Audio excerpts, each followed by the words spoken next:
ಗುರುಗಳಿಗೆ ನಮಸ್ಕಾರ.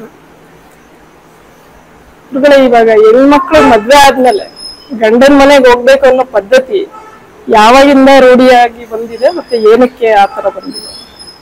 ವಿಘ್ನರಾಜ ವಿಶುದ್ಧವಾಣಿ ವಿಶಿಷ್ಟ ವಿಷ್ಣು ವಿಶೇಷ ಶಂಕರ ವಾಯು ಜಲ ಗಗನ ಅನಲ ಅಣು ಓಂಕಾರ ಬ್ರಹ್ಮಾಂಡ ಆದಿಮಧ್ಯ ಅಂತದ ವ್ಯಾಪ್ತಕ್ಕೆ ಸಚ್ಚಿತ್ ಆನಂದ ಆತ್ಮಜ್ಞಾನಕ್ಕೆ ರೂಪು ನೂರರ ಶುದ್ಧ ಚೈತನ್ಯಕ್ಕೆ ನಮೋ ನಮಃ.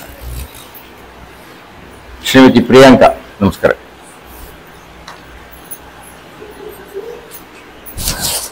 ನಿಮ್ಮ ಪ್ರಶ್ನೆ, ವಿವಾಹ ಆದ ಮೇಲೆ ಗಂಡನ ಮನೆಗೆ ಹೆಣ್ಣು ಯಾವಾಗ ಹೋಗ್ಬೇಕು ಅಥವಾ ಗಂಡನ ಮನೆಗೆ ಹೆಣ್ಣು ಹೋಗೋದು ಯಾವ ಕಾಲದಿಂದ ಶುರುವಾಯಿತು ಅನ್ನೋದು ಪ್ರಶ್ನೆ.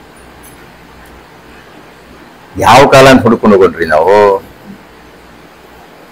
ವೇದಗಳ ಕಾಲದ ಹಿಂದೆ ಹೋಗಿ ಹುಡುಕಿದರೂ ವಿವಾಹ ಆದ ಮೇಲೆ ಆಕೆ ಅತ್ತೆಯ ಮನೆಗೆ, ಗಂಡನ ಮನೆಗೆ, ಮಾವನ ಮನೆಗೆ ಹೋಗ್ತಾಳೆ. ವಿವಾಹ ಮಂತ್ರಗಳಲ್ಲಿಯೇ ಆ ಮಾತು ಬರುತ್ತೆ. ಸಾಮ್ರಾಜ್ಞಿ ಭವ. ಅಮ್ಮ, ನೀನು ಗಂಡನ ಮನೆಗೆ ಹೋದ್ರೆ ಗಂಡನ ಮನೆಯಲ್ಲಿ ನೀನು ಸಾಮ್ರಾಜ್ಞಿಯಾಗಿರ್ತೀಯ. ನೀನು ಗೃಹಿಣಿಯಾಗ್ತೀಯ. ನಿನ್ನ ಗಂಡ ಗೃಹಸ್ಥನಾಗುತ್ತಾನೆ. ಪ್ರತಿಯೊಂದು ಗಂಡು ಗೃಹಸ್ಥಾಶ್ರಮ ಸ್ವೀಕಾರ ಮಾಡಿ ಗೃಹಸ್ಥನಾದಾಗಲೇ ಸಂಪೂರ್ಣನಾಗ್ತಾನೆ ಅನ್ನತಕ್ಕಂಥದ್ದು ವೈದಿಕ ಕಾಲದಿಂದ ಬಂದಿರತಕ್ಕಂಥದ್ದು. ವೈದಿಕ ಕಾಲ ಅಂದ್ರೇನು? ನಮ್ಮಲ್ಲಿ ವೇದಗಳ ಪ್ರಾಚೀನತೆಯನ್ನು ಕುರಿತು ಸುಮಾರೊಂದು 5,000 ವರ್ಷಗಳ ಹಿಂದಿನ ತನಕ ದಾಖಲಾತಿಗಳು ಸಿಗುತ್ತೆ ನಮಗೆ. ಅಂದ್ರೆ ಇಂಗಾಲದ ಪರೀಕ್ಷೆ ಅಂತ ಮಾಡ್ತಾರೆ. ಆ ಇಂಗಾಲದ ಪರೀಕ್ಷೆಯಂತೆ 5,000 ವರ್ಷಗಳ ಹಿಂದೆ ವೇದಗಳು ರಚಿಸಲ್ಪಟ್ಟಿರಬಹುದು ಅಂತ ಅದಕ್ಕೆ ಸಂಬಂಧಪಟ್ಟಿರತಕ್ಕಂಥ ವಿದ್ವಾಂಸರು ಹೇಳ್ತಾರೆ. ಅಂದ್ರೆ ಎಷ್ಟು ಕಾಲದ ಹಿಂದೆ ಹೋಯಿತು ಅಂದ್ರೆ ನಮಗೆ ದಾಖಲಾತಿ ಸಿಗತಕ್ಕಂಥದ್ದು ಒಂದು 5,000 ವರ್ಷಗಳ ಹಿಂದಿನಿಂದ ಅಂತ. ಆದ್ರೆ ನಿಮ್ಮ ಪ್ರಶ್ನೆಯಲ್ಲಿ ಮತ್ತೊಂದು ಹೊಳಹು ಇದೆ.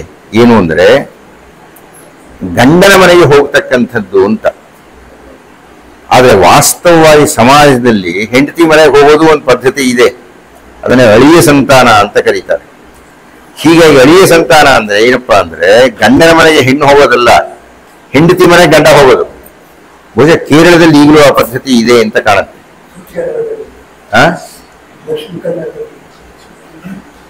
ದಕ್ಷಿಣ ಕನ್ನಡದಲ್ಲಿ ಈಗಲೂ ಆ ಪದ್ಧತಿ ಇದೆ. ಒಟ್ಟಿನಲ್ಲಿ ಅಳಿಯ ಸಂತಾನ ಅನ್ನತಕ್ಕಂಥದ್ದು ಒಂದಷ್ಟು ಕಾಲದಿಂದ ಬಂದಿದೆ. ಮತ್ತು ನಿಮ್ಮ ಪ್ರಶ್ನೆಗೆ ನೇರವಾಗಿ ಉತ್ತರ ಹೇಳಬೇಕು, ಹೆಣ್ಣು ಗಂಡನ ಮನೆಗೆ ಹೋಗೋದು ಅನ್ನೋದು. ಈಗ ನೋಡಿ ಆದಿಕಾವ್ಯ ಅಂತ ಶ್ರೀಮದ್ ರಾಮಾಯಣವನ್ನು ತಗೊಳ್ತೀವಿ. ಆದಿಕಾವ್ಯದಲ್ಲೂ ಸೀತೆ ಗಂಡನ ಮನೆಗೆ ಹೋಗ್ತಾಳೆ. ಅದು ಅತ್ಯಂತ ಹಳೆ ಕಾವ್ಯ ಅಂತ. ಹೀಗಾಗಿ ಆನೂಚೀನವಾಗಿ ಪ್ರಾಚೀನ ಕಾಲದಿಂದಲೂ ವೈದಿಕ ಧರ್ಮದಲ್ಲಿ ಹೆಣ್ಣು ಗಂಡನ ಮನೆಗೆ ಹೋಗ್ತಾಳೆ. ಹಾಗಂತ ಬೇರೆ ಧರ್ಮಗಳಲ್ಲಿಲ್ವೋ? ಬೇರೆ ಧರ್ಮಗಳಲ್ಲಿಯೂ ಹೆಣ್ಣು ಮದುವೆ ಆದ್ಮೇಲೆ ಗಂಡನ ಮನೆಗೆ ಹೋಗ್ತಾಳೆ. ಅದರಿಂದ ಏನ್ ಹೇಳ್ಬಹುದು? ಮದುವೆ ಆದ ಮೇಲೆ ಹೆಂಡತಿಯಾಗಿರುವವಳು ಗಂಡನ ಮನೆಗೆ ಹೋಗ್ತಕ್ಕಂಥದ್ದು ಪ್ರಾಚೀನ ಕಾಲದಿಂದಲೂ ಇದೆ ಅಂತ ಹೇಳ್ಬಹುದೇ ವಿನ ಇಂಥ ಇಸುವೆಯಲ್ಲಿ, ಇಂಥ ತಿಂಗಳಿನಲ್ಲಿ, ಇಂಥ ದಿವಸ ಹೋದ್ಲು, ಅಲ್ಲಿಂದ ಶುರುವಾಯ್ತು ಅಂತ ಹೇಳೋಕ್ಕಾಗುತ್ತೇನಮ್ಮ? ನಮಸ್ಕಾರ. ಗುರುಗಳ ನಮಸ್ಕಾರ. ನನ್ನ ಹೆಸರು ಶ್ರೀಕಾಂತ್ ಅಂತ. ನಾನು ಮೂಲತಃ ಬೆಂಗಳೂರಿನ ನಿವಾಸಿ. ಕನ್ನಡ ಕೃತಿಗಳು ಹಾಗೂ ಕನ್ನಡ ಇತಿಹಾಸದ ಕೃತಿಗಳು ಇವೆರಡರನ್ನು ಪ್ರಾರಂಭಿಸಲಿಕ್ಕೆ ಒಂದು